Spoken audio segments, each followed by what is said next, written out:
Hello fellow mutants, welcome back to another video.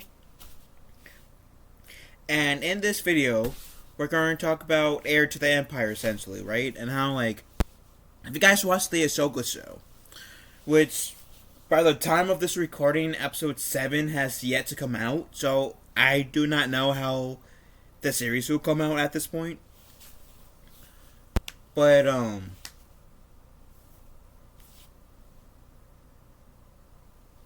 as you guys seen in the Ahsoka show, as of so far from what we gathered, it is clear that Dave Filoni is trying to adapt the whole Heir to the Empire story into Disney's canon, at least elements of the what's now considered as legend story, Heir to the Empire, and that's just what was canon before Disney bought Lucasfilm for Star Wars, essentially. And I saw this article, and it enticed me, it intrigued me, and this article says, if Dave Filoni is adapting Heir to the Empire, a major role must be filled. And by the thumbnail, you guys can probably guess who it is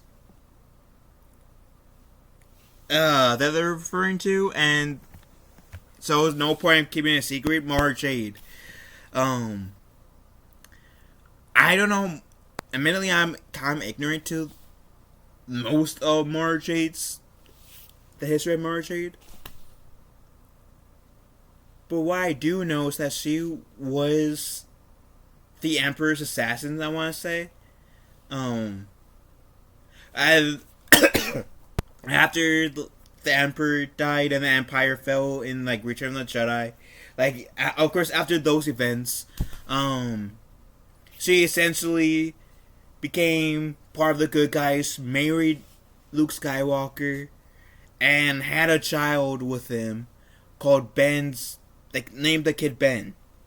Not to be confused with Kylo Ren, but which Kylo Ren is the Disney's version of Jason Solo. Anywho, let's see what they mean. Let's see how they are they going to give any ideas of how they're going to try to integrate Mara Jade into Disney's version of Heir to the Empire?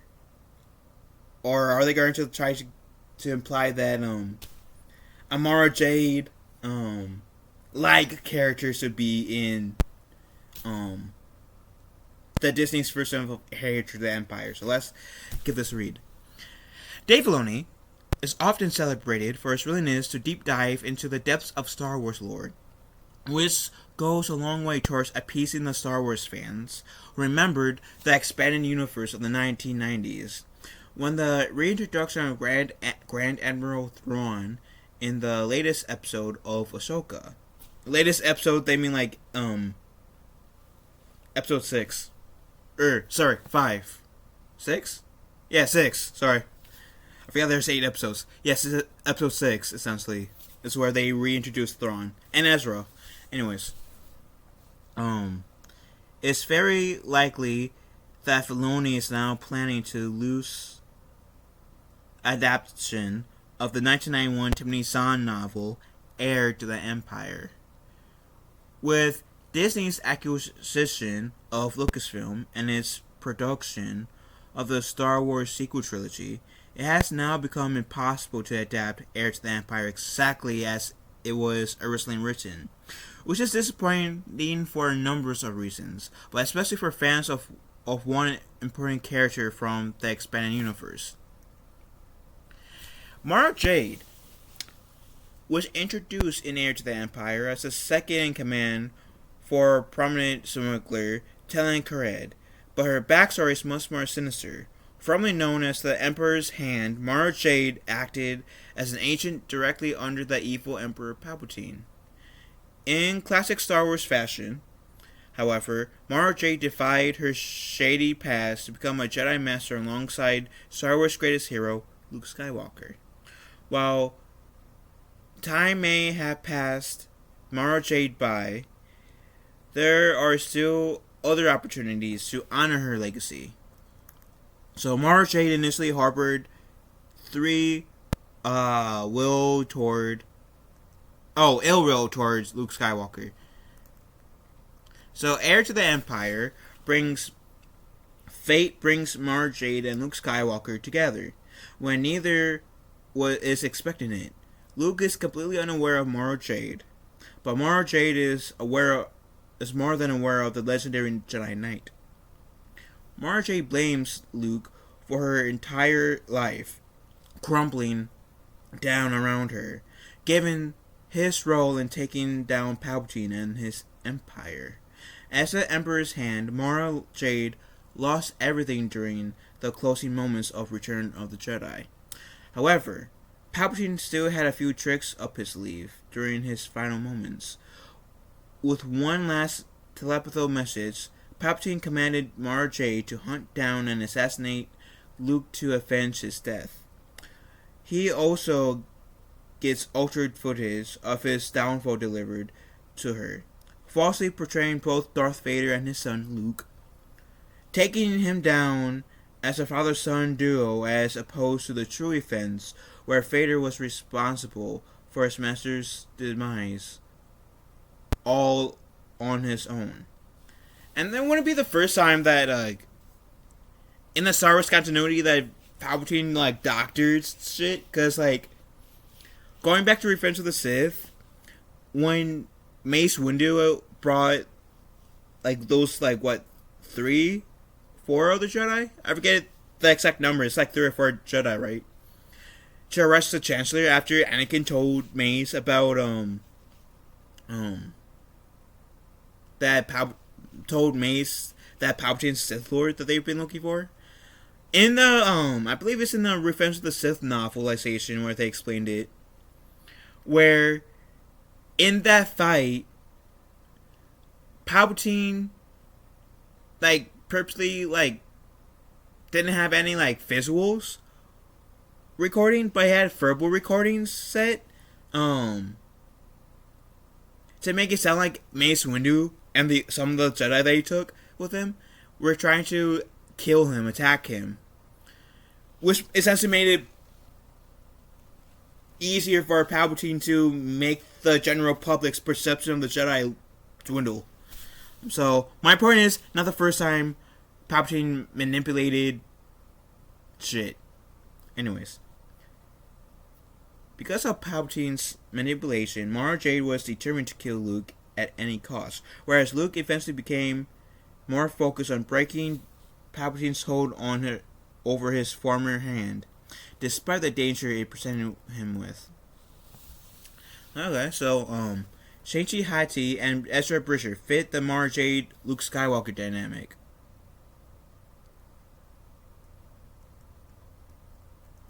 Okay. But so they're essentially going to say Ezra Bridger is going to be the Luke Skywalker to the Heir and the Empire for Disney's version, and Shin Hati is going to be the Mara Jade. Shin Hati,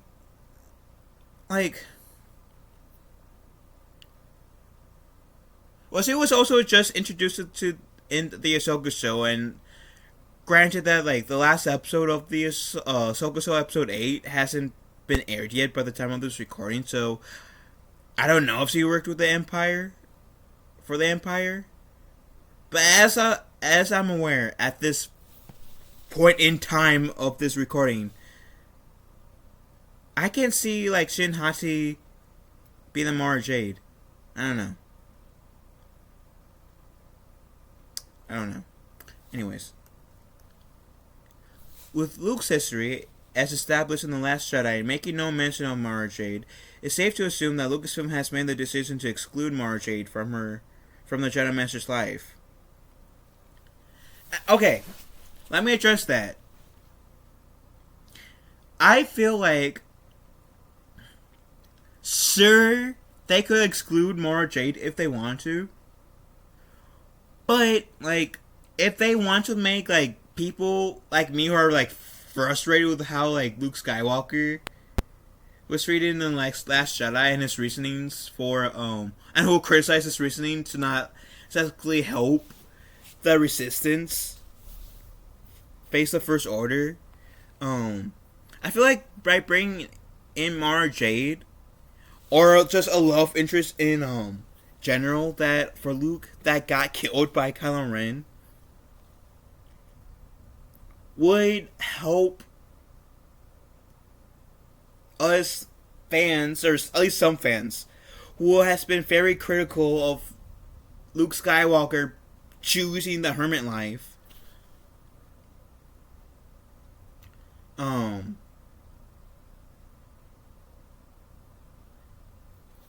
Like, be more understanding why he chose the hermit life. Because right now it's like, you nearly killed off your nephew. Sure, take like a year or two off to reflect, but come back like way sooner than like what? Assumingly like 5 years? I don't know. I don't know how long Luke has been in hiding, but anyways. That said, any adaptation of Heir to the Empire would be remiss not to include a dynamic on display between Mara Jade and Luke, as it was a primary driving force in the plot.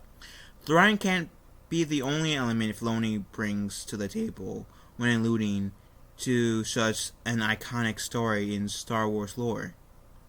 Whether it's now part of Legends or not, thankfully, Filoni has already provided perfect proxies in Ahsoka. With the re-emergence of the Jedi Knight Ezra Bridger and the introduction of the fan favorite Shin Hati, Filoni has placed two pieces of the larger Heir to the Empire puzzle on the table. If the Mara Jade Luke Skywalker dynamic can be pulled off, however, there are certain beats Ahsoka needs to hit first. Namely, Shin needs to lose something she cares strongly for, with Ezra initially being framed as for the reason for it. Additionally, she needs to grow to view Thrawn as an enemy as opposed as to an ally. Granted that again, I'm airing recording this before the last episode of Ahsoka comes out, so I don't know how it ends at this point, but that would imply either Sabine Wren gives Ezra the lightsaber, or Sabine Ezra crafts a new lightsaber, because I can't see him going around the galaxy now and not having a lightsaber. Sure, it's cool to rely on the Force mostly as and yourself for combat, but there are gonna be times if Ezra does return to the known galaxy that we've got to know in the Skywalker saga, he'll need a lightsaber. Point blank, he'll need a lightsaber of his own.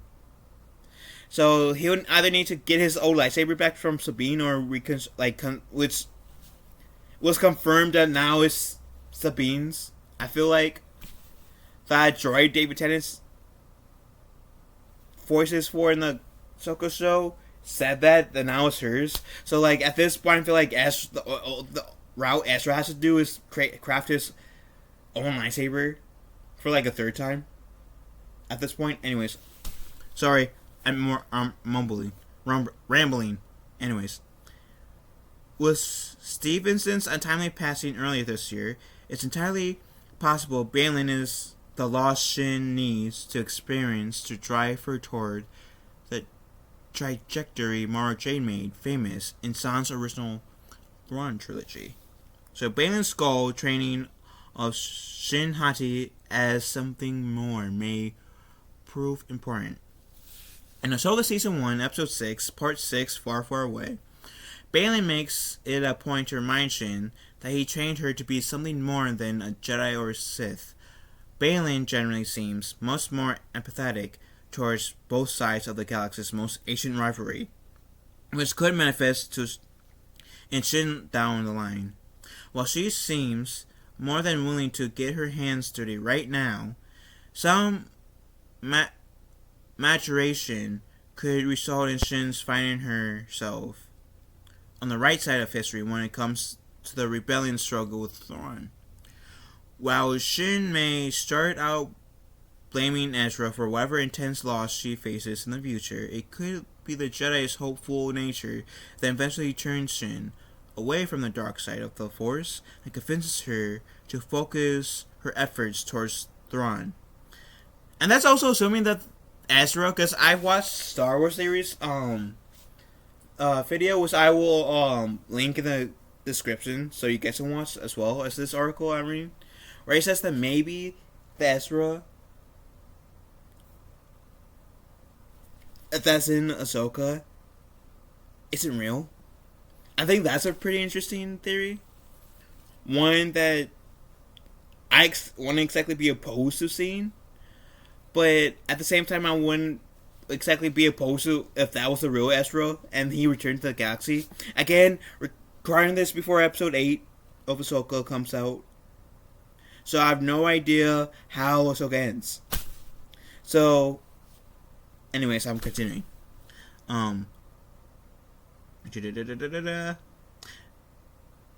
Balin's training would allow for Shin to accept the redemption a little easier than someone like Anakin Skywalker, for example. Hachi was taught from the start to be above decisions between Jedi and Sith, where Anakin was made to believe that said division was an inherited inevitability to the universe. If Balin is indeed lost, Shin may start out as furious as Anakin became, but in her pursuit of Ezra, she may eventually learn to funnel Balin's true teachings toward a more positive outcome. While Mara Jade may be lost to modern Star Wars canon, there are still several opportunities laid out for Dave Filoni to honor her legacy in the lore. As somebody who obviously has immense adoration for Star Wars of years past, it would be difficult to imagine Filoni hasn't been building towards his own Mara Jade, Luke Skywalker dynamic now that he gets to spearhead an entire new generation of Star Wars with new original characters. Shin Hati may prove to be the perfect key for filling Mara Jade's role in modern canon, and may even find herself helping to restore balance to the galaxy in the process. I mean, if they do make Shin Hati the Mara Jade equivalent to those Disney's version of Heir to the Empire, and Ezra Bridger the Luke Skywalker equivalent, then I do hope that they do it right.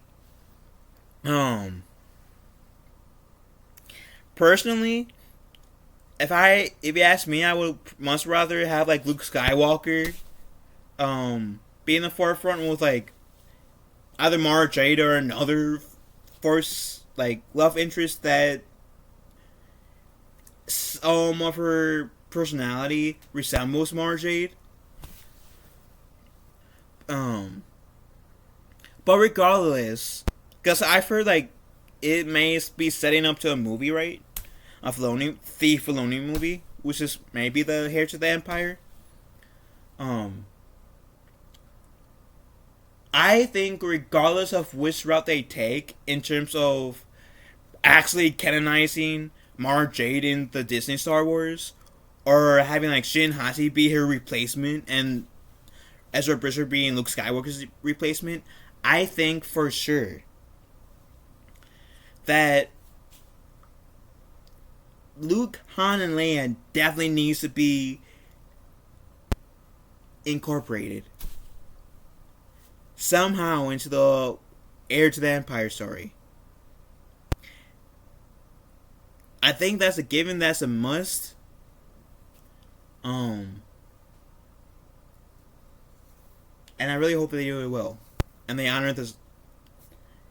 And I really do hope that if they do actually go forward with that whole Heir to the Empire, as it seems, that they don't dog shit on the property. But that's just me. That's just me. What do you beautiful people have to say? Let me know in the comment section down below. Love you guys. Have a wonderful day. Be kind to one another. And may the force be with us all.